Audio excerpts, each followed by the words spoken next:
जैसे पिछली बार मैंने एक ई कॉमर्स वेबसाइट बनाई थी, लेकिन उसमें एक प्रॉब्लम था। जब यूजर पेमेंट करता है तब मुझे उसे नोटिफिकेशन भेजना है ऑफ पेमेंट डन। हर एक पेमेंट के लिए मुझे मैन्युअली नोटिफिकेशन भेजनी पड़ती थी।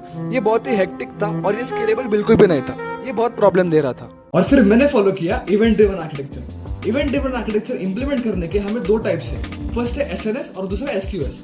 SNS stands for simple notification system. ये क्या करती है, जैसे पेमेंट सर्विस ने एक इवेंट जनरेट किया, मतलब यूजर ने पेमेंट कर दिया, एट दैट पॉइंट ये इवेंट जाएगा दे अदर सर्विसेज जैसे व्हाट्सएप, ईमेल और एसएमएस को कि पेमेंट ने एक इवेंट दिया ऑफ पेमेंट डन।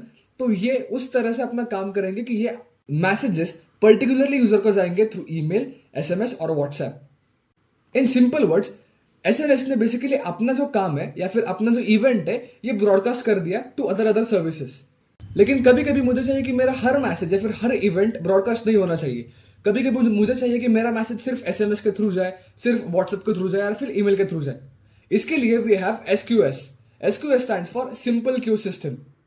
अब ये क्या करती है, जो भी इवेंट है वो एक क्यू में अलाइन कर देती है, और जो ईमेल वर्कर है या फिर जो सर्विस वर्कर है, जैसे ईमेल एक वर्कर हो गया, व्हाट्सएप एक वर्कर हो गया और एसएमएस एक वर्कर हो गया, ये वर्कर एक एक करके इस क्यू से अपना इवेंट देता है और अपना काम प्रोसेस करके देता है। और अगर ये फेल हो गया तो ये फिर से इसे एनक्यू करके फिर से उस प्रोसेस को ट्राई करता है। मतलब पेमेंट सर्विस ने मैसेज को एक क्यू में डाल दिया और एक वर्कर आता है, जैसे ईमेल वर्कर हो गया, व्हाट्सएप वर्कर हो गया, एसएमएस वर्कर हो गया। ये वर्कर आता है, उस इवेंट को उठाता है, उसे प्रोसेस करता है और फिर उसे उस क्यू से निकाल देता है और फिर अगला जो इवेंट है या फिर अगला जो मैसेज है वो प्रोसेस करता है। और ये आर्किटेक्चर फॉलो करके मेरी सिस्टम रिलायबल और कंसिस्टेंट हो गई।